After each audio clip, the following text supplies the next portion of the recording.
श्री गुरु चरण सरोज रज निज मन मुकुर सुधारे बरनहुँ रघुवर बिमल जसु जो दायक फल चारि बुद्धिहीन तनु जानिके सुमिरो पवन कुमार बल बुद्धि विद्या देहु मोहि हरहु कलेश विकार। बोलो सियावर रामचंद्र की जय, पवन सुत हनुमान की जय। बोलो भाई सब संतन की जय। हरि ओम। कल हम लोग हनुमान चालीसा की 20वीं चौपाई देख रहे थे। आधी हनुमान चालीसा हो गई हम लोगों की, 40 में से 20 हो गई। तो यहाँ पे बहुत बढ़िया सुंदर चौपाई थी। उसके अंदर हम लोगों को क्या बताया था? दुर्गम काज जगत के जेते, सुगम अनुग्रह तुम्हारे तेते। हे हनुमान जी, जो भी दुनिया में दुर्गम काम है वो आपकी जब कृपा हमको प्राप्त हो जाती है, आपका ज्ञान, आपकी प्रेरणा, आपका आशीर्वाद, उसका फल ये होता है कि हमारे दुर्गम काम हम सोच भी नहीं पाते थे, हम फाइनली काम बड़े बड़े सोच पाए। ये हनुमान जी की कृपा है।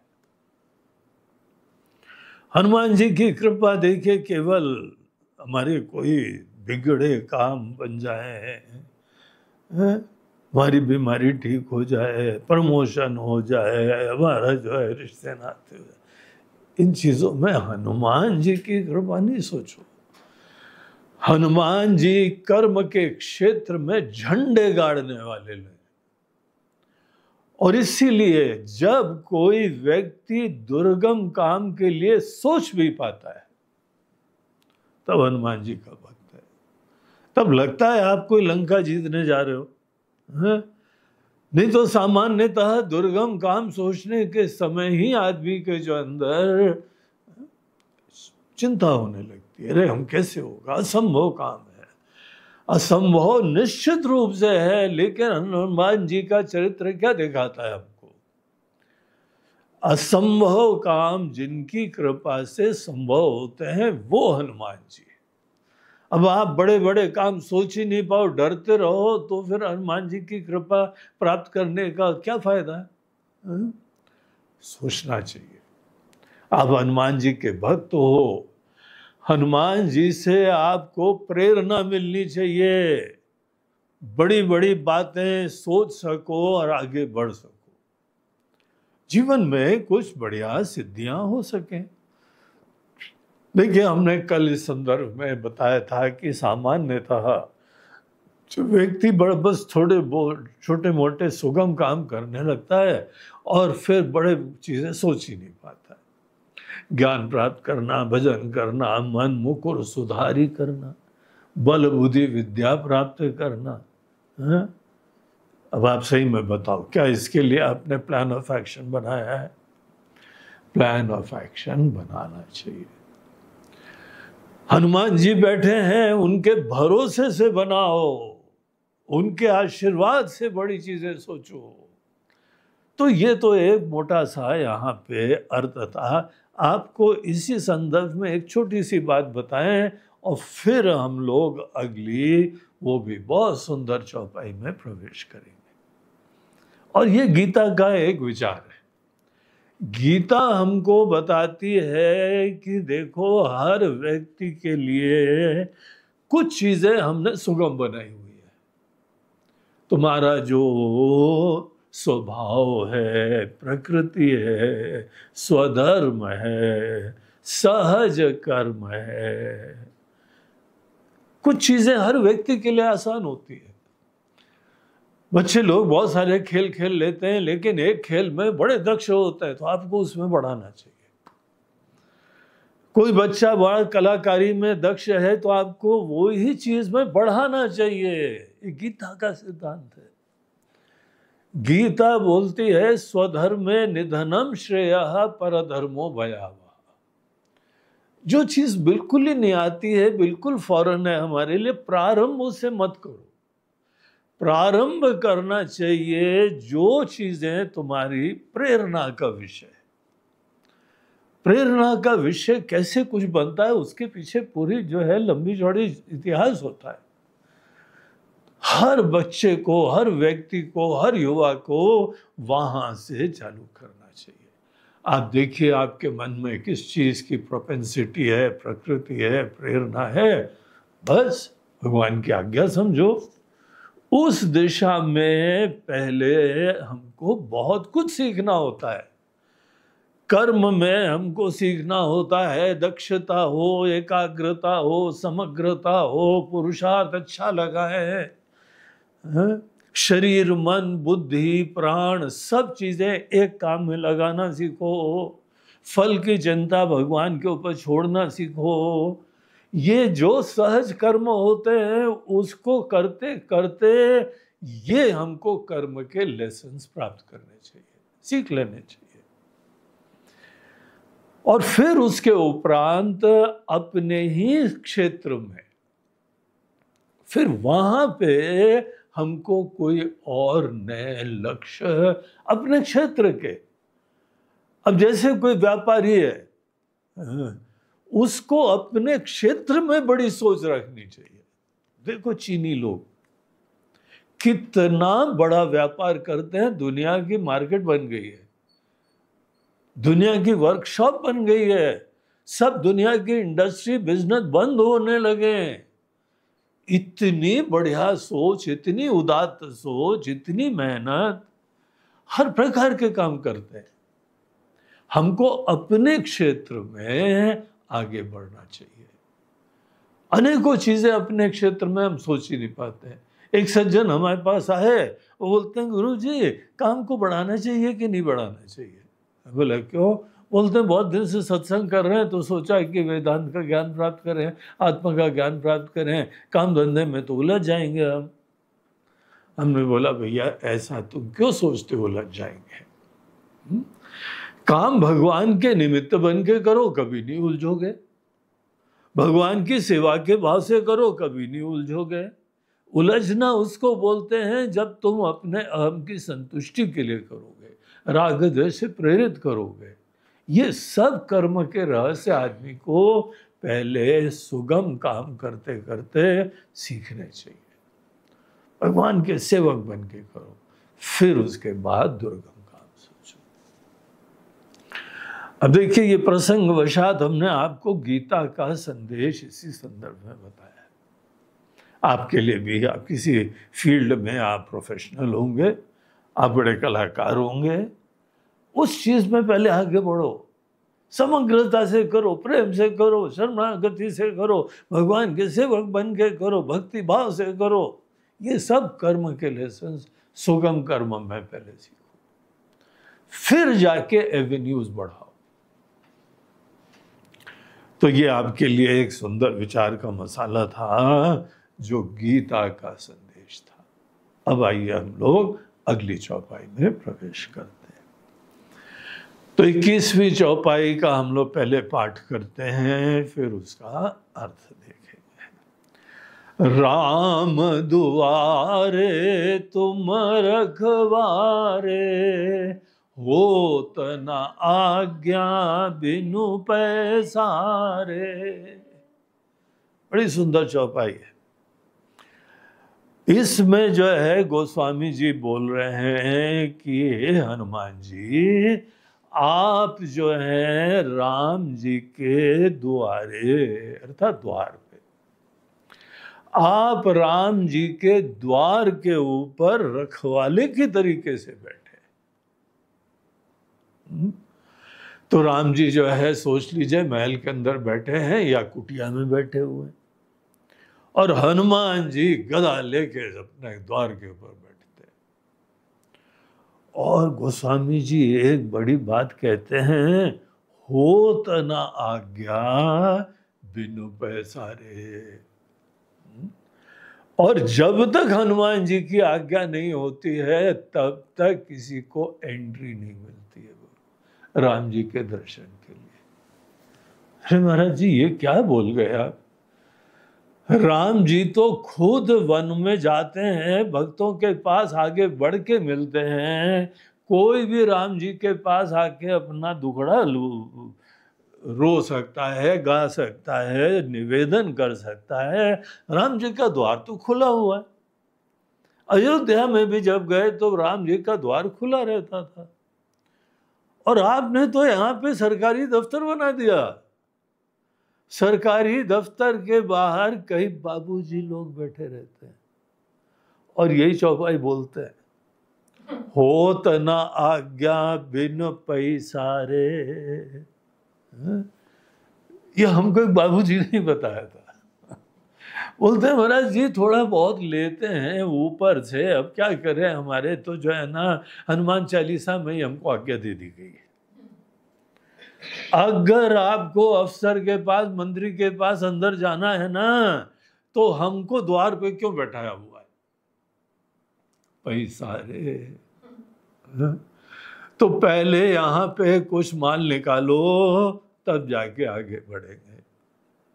चलो ठीक है, यहाँ मजाक मजाक में किसी बाबूजी की बात हमने कर दी, ऐसा कोई आशय नहीं है।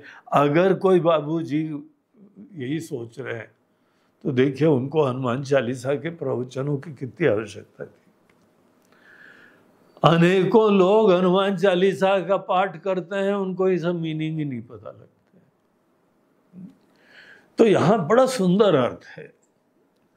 उसके अंदर क्या कहते हैं, यद्यपि आपको राम जी के पास जाने की भगवान ने छूट दे रखी, लेकिन आप राम जी के पास जाओगे, क्या राम जी की महिमा दिखाई पड़ेगी आपको? राम जी की महिमा नहीं जानी तो राम जी के पास जाके क्या करोगे? अगर राम जी को भी आपने एक बड़ा व्यापारी समझ लिया, अब मिनिस्टर के पास गए तो वहां लेन देन चलती है, सब मिनिस्टरों का नहीं चलती, कुछ कुछ के पास चलती है। कई जो है अफसरों के पास भी लेन देन चलती है, तब काम होता है। लोग बोलते हैं महाराज जी ये तो विदाउट व्हील्स, जब तक कोई पहिए नहीं होते हैं कोई गाड़ी थोड़ी चलती है। और यहाँ पे तो गोल गोल जो है ना वो पहिए चलाने पड़ते हैं। कैसी सोच है लोगों की। कहाँ पे कोई सेवा के लिए कुर्सी मिली थी और अनेकानेक लोग हमारे देश को बर्बाद करते हैं केवल अपने स्वार्थ के लिए, इसको धंधा बना लिया गया है। आज असली क्षत्रिय लोग बड़े कम हैं। क्षत्रिय लोग धर्म के लिए जीते हैं, सेवा के लिए जीते हैं, कल्याण के लिए जीते हैं। एक कम लोग रह गए, ये कटु सत्य है। इसीलिए हनुमान चालीसा, धर्म का ज्ञान बहुत आवश्यक है। हम लोगों के देश ने शुरुआत से ही धर्म की उपेक्षा कर दी और इस धर्म की उपेक्षा को धर्म निरपेक्षता बोलने लगे। धर्म निरपेक्षता से कोई कल्याण नहीं होता है। आपका बच्चा सच बोलने की प्रेरणा भी नहीं रखेगा, मेहनत भी नहीं करेगा, क्योंकि धर्म के अंदर ही ये सब तो बताया जाता है ना। धर्म की उपेक्षा करो तो ना आपकी कोई आज्ञा का पालन करेगा, ना कोई चरित्र अच्छा बनाएगा, ना कोई संबंध अच्छे रखेगा, ना कर्मों को पूजा बनाएगा, ना अपना स्वास्थ्य अच्छा देखेगा, ना मन अच्छा बनाएगा। मन मुकुर सुधारी, ये तो धर्म के अंदर ही हनुमान चालीसा में बताया जाता है। कौन आपको जो है ये दुनिया भर में बताते हैं मन के अंदर काम करो, दूर करो। वो तो बोलते हैं कामना कैसे उत्पन्न करो, कामना की पूर्ति कैसे करो। तो धर्म की उपेक्षा करने से बड़ा सत्यानाश होता है। राम जी का दर्शन प्राप्त करना मतलब राम जी के विग्रह में, रूप में, शुरुआत में प्रारंभ वहां से करो। राम जी को अगर सर्वज्ञ, सर्वशक्तिमान, सर्वेश्वर परमात्मा नहीं देखना आया तो क्या राम जी का दर्शन करा? राम जी यहां कण कण में विराजमान है। बोलते हैं ना गोस्वामी जी, सिया राम मैं सब जग जानी, करो प्रणाम जोर जुग पानी। पानी अर्थात हाथ जोड़ के हम प्रणाम करते हैं। सब चीजें राम में दिख रही हैं, हमको दिख रही है, आपको दिख रही है, हर व्यक्ति को दिख रही है क्या? राम जी का दर्शन प्राप्त करने का मतलब ये होता है कि राम जी के वास्तविक तत्व, रहस्य, उनका महान जो है वह गुण, ये सब देखने का सामर्थ्य होना चाहिए। अगर हनुमान जी की कृपा नहीं मिली तो राम जी के पास आप मंदिर में भी चले जाओगे, राम जी वहां ईश्वर नहीं दिखाई पड़ेंगे आपको, वहां सर्वज्ञ, सर्वशक्तिमान, सर्वात्मा नहीं दिखाई पड़ेंगे। वहां केवल आपकी वासना की पूर्ति के लिए कोई शक्ति दिखाई पड़ेगी। बोलो हाँ, सही बात है ना? मेजॉरिटी के लिए, दुनिया के लिए इतने सारे हम लोगों के वहां देश में भक्त लोग हैं। आज श्रद्धा हम लोगों के देश में आज भी बहुत ज्यादा है, लेकिन बहुत कम है जो अपने मन को सुंदर कर रहे हैं। बहुत कम है जो राम जी का तत्व देख रहे हैं। हर जगह हमारे परमात्मा का दर्शन होने लगे। ऐसा अगर हमको प्राप्त करना है, अगर राम जी के अनेकों गुण देखने हैं, ज्ञान देखना है, सामर्थ्य देखना है, उनका जो है ईश्वर भाव देखना है, इसको बोलते हैं कि राम जी का दर्शन करना। आप शुरुआत में मंदिर से करो, आपके जो इष्ट देवता है वहां से करो।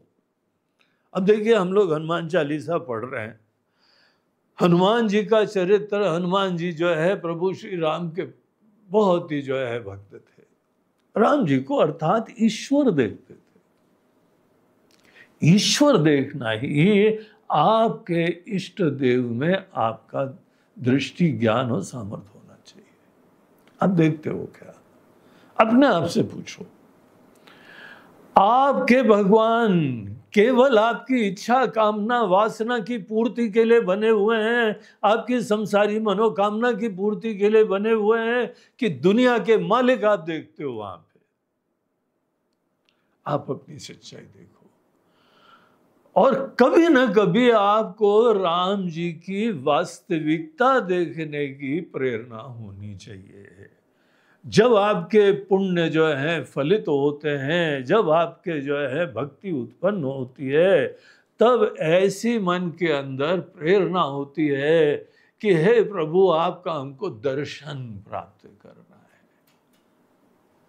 आज तक जो हम सोच रहे थे वो नहीं, आप जो प्रभु यथार्थ में है वो हमको दर्शन प्राप्त करना है। दर्शन दो घनश्याम, भक्त लोग यही प्रार्थना करते हैं।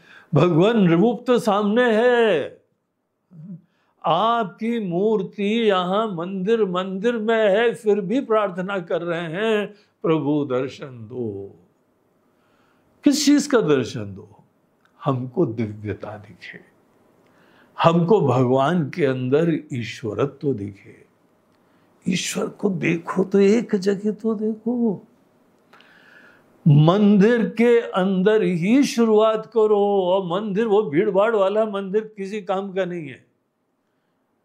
जो बहुत भीड़ भाड़ वाले मंदिर में जाता है उसके अंदर केवल अपने अहम की संतुष्टि, दूसरों के द्वारा प्रदत्त महत्व, उसकी पूर्ति होती, चेकलिस्ट हमारी कंप्लीट होती। हाँ, हमने जो है काशी में विश्वनाथ भगवान के मंदिर भी दर्शन कर लिए, निपट गया।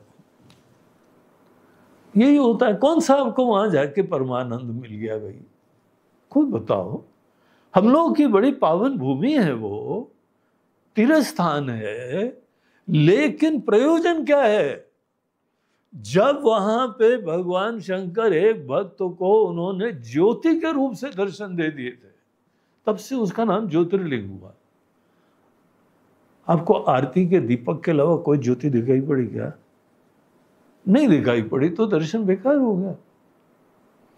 कोई भी ज्योतिर्लिंग में जाओ या कोई भी राम जी का मंदिर, कृष्ण जी का मंदिर, कहीं पर भी जाओ, उनके तत्व का दर्शन प्राप्त करो।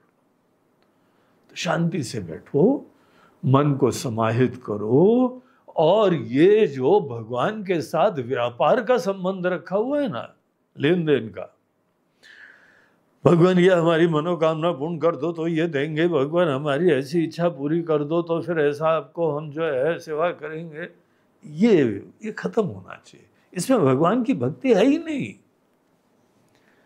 ये कटु सत्य है। जो व्यक्ति भगवान के पास किसी मनोकामना के लिए जाता है, मनोकामना की पूर्ति भगवान से भी ऊपर रखी हुई है। भगवान को तो हमने एजेंट बनाया हुआ है, भगवान को माध्यम बनाया हुआ है, और अगर आपकी इच्छा पूरी नहीं हो तो कितने लोग उनकी भक्ति श्रद्धा ही टूट जाती है। तो भगवान को ऐसा मत बनाओ, भगवान हमारे लिए गंतव्य हो, साध्य हो। भगवान प्रयोजन है, धन दौलत काम धंधा रिश्ते नाते भोग विलास, ये सब यहाँ पे संसारी चीजें हैं जो पूरी कर लो, और कर्म से पूरी करो। उसके लिए भगवान का दुरुपयोग मत करो। भगवान के पास जाओ तो भक्ति मांगो, ज्ञान मांगो, मन की शुद्धि मांगो। श्री गुरु चरण सरोज रज निज मन मुकुर सुधारी। ये चीज मांगी कि नहीं मांगी, आप अपने आप से पूछो, किसी को मत बताओ। और अगर हमारा मन शुद्ध नहीं होता है, राग द्वेष के चश्मे पहने रहते हैं, तो भगवान को आप जाके देखोगे और वहां पे आपको कुछ और ही दिखाई पड़ेगा। वहां भगवान आपके महल में तो बड़ा ऐश्वर्य है। यार तुम ऐश्वर्य देखने आए कि भगवान की भगवत्ता देखने आए? एक सज्जन यहाँ अपने गुरु जी के आश्रम में आए और बोलते, महाराज जी अगर ऐसा था हमारे पास भी होना तो हम भी काफी सिद्ध हो जाए। बोलते क्या? बोलते आपका आश्रम काफी वैभव वाला है। तुमको बेटा वैभव दिखाई पड़ रहा है कि यहाँ गुरु जी का ज्ञान दिखाई पड़ रहा है? तुम्हारी एंट्री हो कैसे गई यहाँ पे? तुम भोकट आए हो। तुमको अगर ऐश्वर्य देखना है तो यहाँ पे किसी सेठ लोगों का घर देखो जाके, राजाओं का महल देखो जाके। यहाँ आश्रम में क्या आ गए? जो जो यहाँ आवश्यकताएं हैं हमारे काम की सेवा के लिए, उतना ही है सब। ये कोई भी हमारी अहम की संतुष्टि के लिए नहीं है, लेकिन लोग ऐश्वर्य देखते हैं। भगवान के पास अगर आपको भगवत्ता देखनी है तो उसका रहस्य चौपाई में बताया जा रहा है। क्या बताया जा रहा है? आपको हनुमान जी का पहले विश्वास, भक्ति और उनसे शिक्षा लेनी चाहिए। राम जी के तत्व का दर्शन करना हो तो हनुमान जी की आज्ञा लेनी पड़ती है, और हनुमान जी उसकी परीक्षण करते हैं। Medical college, engineering college, IAS IPS कहीं पे जाना है ना, तो पहले एंट्रेंस एग्जामिनेशन होता है। उसी तरीके से यहाँ हनुमान जी, राम जी के तत्व का दर्शन करना है आपको, तो हनुमान जी परीक्षा लेते हैं। कैसे परीक्षा लेते हैं? इसको बोलते हैं अधिकारी है कि नहीं है। हम लोग वेदांत जब पढ़ते हैं, आत्म का ज्ञान अगर किसी को प्राप्त करना है, तो वहां पे हमारे ऋषि मुनि लोग बताते हैं, उपनिषद बताते हैं कि आत्मज्ञान बेटा जरूर प्राप्त करना चाहिए। अपना ही ज्ञान नहीं हुआ तो हमको क्या जीवन में प्राप्त हुआ? अपना केवल शरीर, अपना नाम, अपना काम, बस इतना ही देखा तो क्या देखा तुमने?